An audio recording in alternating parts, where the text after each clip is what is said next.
On est lundi matin, il est 10h. Ce matin, j'ai fait mon journaling, pris mon petit déj et du coup aujourd'hui, c'est le jour des bilans. J'ai plein de mails aussi envoyés, enfin j'ai pas mal de trucs à faire sur mon ordi. Donc ce que je vais faire, c'est que je vais aller travailler au Starbucks. Question de bouger un petit peu le matin parce que je me suis rendu compte que le matin, en fait, je travaillais principalement de la maison et qu'après, en fait, pour faire mes 12 000 pas, c'est un peu l'enfer. Et je vais aussi essayer d'aller faire mon cardio avant de fractionner, donc de faire le cardio ce matin et ma séance cet après-midi.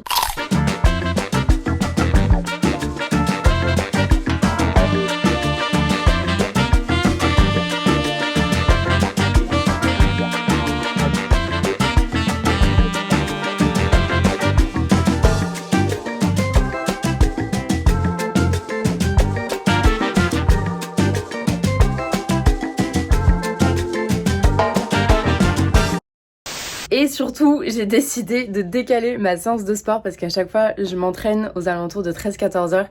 Et en fait, après ma séance, je suis la définition même de la non-productivité. C'est-à-dire qu'après une séance, tu m'oublies, en fait, je n'ai plus de cerveau, je suis fatiguée, je peux plus rien faire en fait.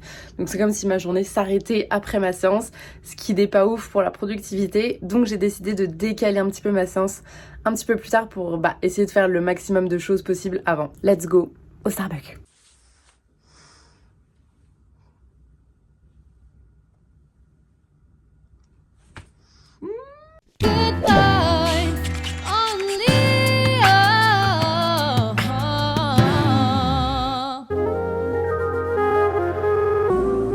So conscious. She getting crazy, huh? She getting crazy. Here we go. Woo! Lucid dreams, so I can't be out here living stupid. I love hard, so you could say I was shot by Cupid. Say less, but every now and then I drop my 2 cents. Tunnel vision, cause niggas could really be a nuisance. ISO, yeah, you know we be the fucking movement. Don't ask what we doing, just know we always keep it moving. Watch out for intruders, still a student to the game. You don't see me rocking chains, cause I think that shit is lame. All my brothers getting slain from the police, blood stains leaking on the concrete. All my aunties always warn me to stay up off the street, cause these niggas tucking heat, yeah, the feeling of defeat, nigga. Constantly finding ways to level up my... C'est une vidéo où clairement on se pose sur le canapé aujourd'hui. Prenez un petit café, un petit coca, un truc machin. Nous sommes à... Enfin, je dis nous sommes, non. Je suis à 6 semaines de ma première compétition de cette année. Compétition IFBB, je le rappelle. Je concours en Macédoine le 22 avril et puis au championnat d'Europe à Santa Susana le premier week-end de mai. 6e semaine, là ça rentre dans le dur. Je commence à avoir vraiment des changements sur mon corps, donc ça c'est trop bien. Genre j'ai des abdos et tout, je suis refaite. Donc je suis trop contente, mais c'est vrai que la fatigue me frappe de plein fouet. Au niveau de la faim, franchement ça va. Et je suis pas repue, mais je ne suis pas non plus affamée, donc ça va. Je suis pas du tout food focus, donc ça c'est top par rapport à l'année dernière où je ne pensais qu'à ça. Au niveau de la diète, je fais un bilan demain avec Damien, mais pour l'instant on est toujours sur 3 jours bas, 1 jour haut. J'ai pas beaucoup de glucides en général dans ma vie en ce moment. Ils sont un peu portés disparus, d'où la fatigue et le fait que mon cerveau n'arrive pas trop à fonctionner, ou en tout cas rame de plus en plus. Demain c'est mon jour haut. Mon bol de crème de riz, je l'attends comme le messie. Donc niveau diète, on est toujours sur 3 jours bas, 1 jour haut, 4 entraînements par semaine. 6 fois 30 minutes de cardio par semaine. En fait, j'ai froid, clairement. Comme vous pouvez le voir, j'ai toujours pas de caméra. En fait, je n'arrive pas à me décider si j'achète en neuf ou pas parce que ça coûte tellement cher que même si j'ai une cagnotte, elle recouvre pas non plus la totalité de la caméra. Donc bref, je suis encore en pleine hésitation. Donc je filme encore avec mon téléphone. Le sujet principal de cette vidéo, c'est donc le sujet des compétitions, tout ce qui est un petit peu organisation, logistique, tutti quanti. J'ai pris mon petit carnet, j'ai pris des notes, je vais essayer de ne rien oublier. Après, il faut aussi savoir que j'ai seulement 2 compétitions en fait à mon expérience. Je parle de ma petite expérience et c'est la première fois cette année que je concours en inter. Avant toute chose, si vous vous lancez dans une compétition ou si vous voulez vous lancer dans une compétition, je dirais que le premier step à faire, c'est de prendre un ou une coach. Si vous pensez pouvoir vous coacher tout seul, ma foi, allez-y. Ma pote Léa Bikini en parle dans ses vidéos puisqu'à la base, elle devait se préparer toute seule et en fait, elle s'est vite rendue compte que se préparer toute seule à une compétition, ça reste quand même très compliqué. On n'est pas du tout objectif envers soi-même. C'est tellement plus simple de faire confiance à un coach et juste de poser son cerveau et d'appliquer ce qui nous est demandé de faire tout simplement. Personnellement, je suis coachée par Damien Alpha sur Instagram. Si jamais vous voulez plus d'infos, vous pouvez aller checker son Insta. Si vous voulez vous lancer dans une compétition, je dirais que le premier truc à faire, c'est d'acheter ses talons de posing. Puisque le posing c'est la chose la plus importante pour moi. En tout cas, ça fait vraiment 70 voire 80% du job. Donc pour t'entraîner le plus vite possible à poser, je te conseille d'acheter des talons. J'ai acheté les miens sur Amazon. Je vais parler principalement des deux fédérations, IFBB dans laquelle je suis et NPC. En NPC par exemple, je sais qu'ils autorisent ou même que c'est obligatoire, je crois, enfin je sais pas exactement, mais il y a une plateforme, tandis qu'en IFBB la plateforme est interdite et on doit vraiment être à plat. Ça, ce sont mes talons que j'ai strassés moi-même l'année dernière quand j'étais en prépa hybride 1000 feux à mon image. J'adore. Je crois que ça m'avait coûté genre 80 €. Tu les trouves soit avec une sangle pour bien te maintenir la cheville ou sans sangle. Il y en a qui disent que c'est mieux sans sangle, que avoir une sangle ça te coupe un petit peu la cheville.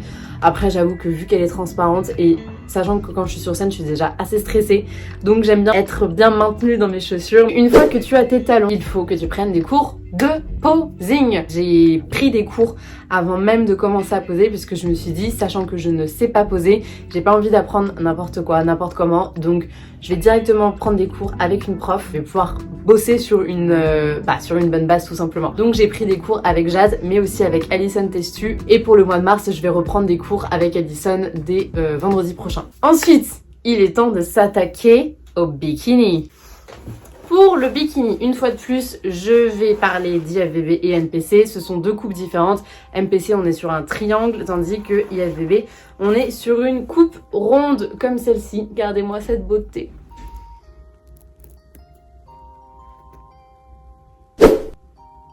Il s'agit de savoir quelle couleur de bikini tu vas choisir. Et ça, c'est vraiment le choix cornélien, horrible. Je l'ai acheté chez SV Bikini qui se trouve en Russie, mais il livre partout dans le monde. Et il m'a coûté 500 €. Oui, ça coûte très très cher. Évidemment, je garde le même bikini cette année. J'ai tellement hâte de le remettre cette année, je suis trop contente. En France, il y a Alter Ego qui est quand même assez connu. Personnellement, j'ai jamais du coup commandé de bikini là-bas, donc je ne peux pas vous recommander ou pas puisque je connais pas. Donc maintenant qu'on a ça, on va parler du jour de la compétition et notamment du tan. Je vous conseillerais déjà de commencer à faire au moins un gommage par semaine, au moins un mois avant la première compétition afin d'avoir une peau parfaite pour le tan. Mais surtout, très important, hydratez-vous tout le corps après chaque douche afin d'avoir la peau bien hydratée et éviter les plaques de sécheresse. Et pareil pour le visage, moi c'est ce qui m'est arrivé l'année dernière. J'avais des plaques de sécheresse ici alors que pourtant je m'hydratais le visage matin et soir comme j'ai toujours fait et pourtant j'avais quand même des plaques de sécheresse, donc veillez à avoir une peau vraiment très très bien hydratée. Donc hydratez-vous, faites-vous des gommages et du coup concernant le tan, vous avez deux options pour le jour de la compétition. Soit vous décidez d'appliquer votre tan vous-même, ce que j'ai fait donc l'année dernière. J'ai donc acheté tous les produits de la marque Protan.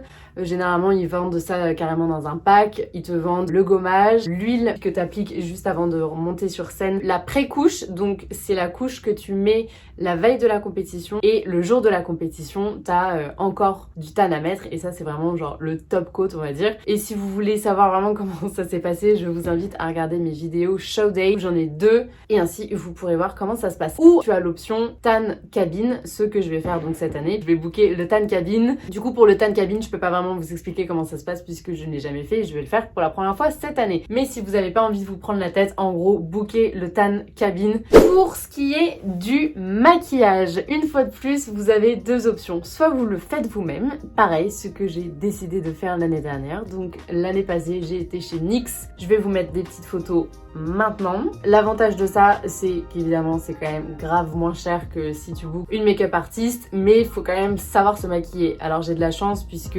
avec l'expérience de la scène je sais comment faire un maquillage de scène, donc à ce niveau là ça va, et j'avais fait deux tests avant de monter sur scène. Cette année pour la Macédoine c'est pas encore encore si je le fais moi-même ou si je book une make-up artiste. En tout cas pour Santa Susana, c'est sûr que je vais booker une make-up artiste. J'ai envie d'être au top du top. Même si je sais me maquiller, c'est pas aussi bien qu'une professionnelle du maquillage. Donc voilà. Pour toutes celles qui participent à la finale France, j'avoue que je peux pas trop vous aider parce que je sais pas du tout les prestataires qui sont sur place, sachant que je ne participe pas à cette compétition. Peut-être que vous pouvez envoyer un message à IFBB France et leur demander s'ils ont d'éventuels contacts pour des make-up artistes si vous vous sentez pas de faire votre make-up. Pareil pour la coiffure, tu le fais toi-même ou tu fais appel généralement à la make-up artiste qui propose aussi un service de coiffure. Je l'avais fait moi-même, mais j'avoue qu'au niveau de la coiffure, pour le coup, j'étais pas trop satisfaite de ce que j'avais fait.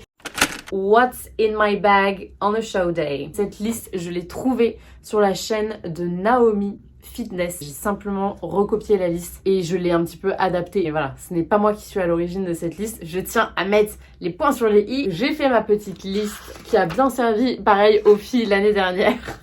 J'avais fait plusieurs catégories: scène, backstage, beauté, papier administratif, food et autres. Alors, on va commencer par la scène. Bikini, talons, bijoux. Et moi, j'avais mis strass et colle à strass puisque je vous ai dit, j'ai strassé moi-même mes talons. Pour le backstage, un plaid. Chose que je n'avais pas parce qu'en fait, clairement, j'avais pas la place avec moi. Mais c'est vrai que c'est pas mal parce que parfois, il fait un peu froid. Ou du moins, un gros pull dans lequel vous vous sentez bien. Des tongs ou des claquettes, ça, c'est très important. Chargeur de téléphone. Une gourde, un t-shirt et un short ample. Ce que j'ai pas dit, dès qu'on sort du tan, on a genre généralement, voilà, tu mets un vieux t-shirt dégueulasse, oversized.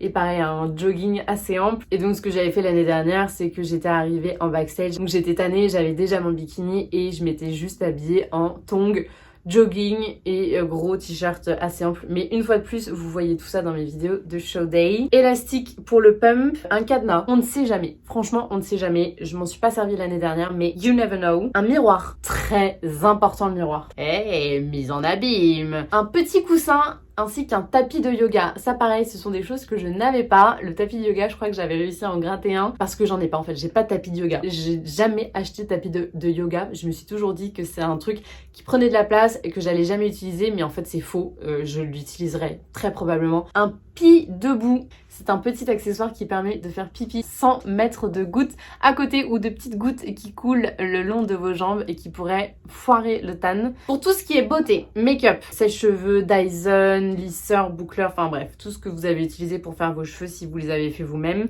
Ou même si c'est une make-up artiste qui vous les a fait, c'est bien de pouvoir faire des retouches. Un rasoir, des tampons si jamais vous avez de la chance et que vous avez encore vos règles. Dentifrice, brosse à dents si vous avez envie. Huile, cheveux, lac, cire, barrette, élastique pour les cheveux et le tan une fois de plus si vous l'avez fait vous-même. Pour tout ce qui est papier administratif, j'ai simplement marqué porte-monnaie et licence IFBB. En nourriture, bah du coup là ça dépend clairement de votre coach et ce qu'il vous dit de manger. L'année dernière c'était galettes de riz, banane, miel. Si jamais vous partez dans un Airbnb, je vous suggère de prendre des draps avec vous parce que si vous faites votre tan vous-même, vous risquez de tacher le drap du Airbnb, même si ça part au lavage. Ils sont pas hyper contents quand ils voient que les draps sont tout marrons, donc prenez des draps, prenez aussi une serviette. En backstage aussi, vous pouvez prendre des lingettes. Enfin bref, de toute manière, je vais tout mettre à l'écrit, je vais faire une liste et je la mettrai, je pense, sur mon compte Insta. N'hésitez pas à aller me suivre sur Instagram, Tildafit, c'est là que je posterai la liste. Il y a quelqu'un qui m'avait demandé comment ça se passait pour la pesée. Une fois de plus, je te renvoie à ma vidéo de show day, notamment des demi-finales nord. Mais en gros, la pesée, tu l'as fait la veille de la compétition. En bikini, tu dois aussi prendre tes talons avec toi pour qu'ils puissent vérifier si tout est bien conforme selon les règles de la fédération. Ils te mesurent. Voilà, Mathilde, plus d'1m69 et tac tac tac, comme ça, ils t'inscrivent pour le lendemain. Je pense que je n'ai rien oublié. N'hésitez pas si vous avez des questions à me les poser en commentaire. Je me ferai un plaisir d'y répondre. Si c'est votre première compétition, franchement, si j'ai juste un conseil à vous donner, c'est amusez-vous. C'est ce qu'on dit tout le temps sur scène, en spectacle, quand on a trop le trac et tout. Le plus important, c'est de s'amuser. On fait pas des compétitions pour se foutre dans des états lamentable et pour ne pas kiffer le jour de la compétition. Donc amusez-vous, dites-vous que tout ça c'est pour le kiff, vous jouez pas votre vie, y a rien de grave si jamais vous vous foirez, enfin franchement éclatez-vous, profitez du moment présent et voilà, juste c'est enfin le résultat de tous ces mois de sèche, de cardio, de fatigue, etc. Tout se joue maintenant. Essayez de pas trop vous mettre la pression et juste vraiment éclatez-vous. Et faites des rencontres aussi, profitez de pouvoir parler aux filles qui sont dans la même situation que vous. Ne voyez pas ça comme un truc de compétition où genre il faut se tirer dans les pattes et tout. Non, s'il vous plaît, tout le monde à sa place, soyez bienveillantes les unes envers les autres, ça ne sert à rien de se tirer dans les pattes. De toute manière, c'est pas vous qui décidez du classement, donc ça ne sert à rien d'envoyer des regards noirs aux autres filles. Au contraire, soutenons-nous. De toute manière, ce qui est fait, donc autant que cette journée se passe dans la bonne humeur, dans la joie, et autant faire des rencontres de fou. Donc vraiment, soyez dans la bienveillance, amusez-vous. Je pense que je serai présente à la finale IFBB à Courbevoie mi-avril. J'habite à Paris, donc je suis clairement sur place. Si vous participez à cette compétition, dites-le moi et comme ça, je viendrai pour faire un petit coucou et puis je vous enverrai toutes mes good vibes. N'oubliez pas de vous abonner à la chaîne. On se voit dimanche prochain pour une prochaine vidéo et je vous fais des bisous!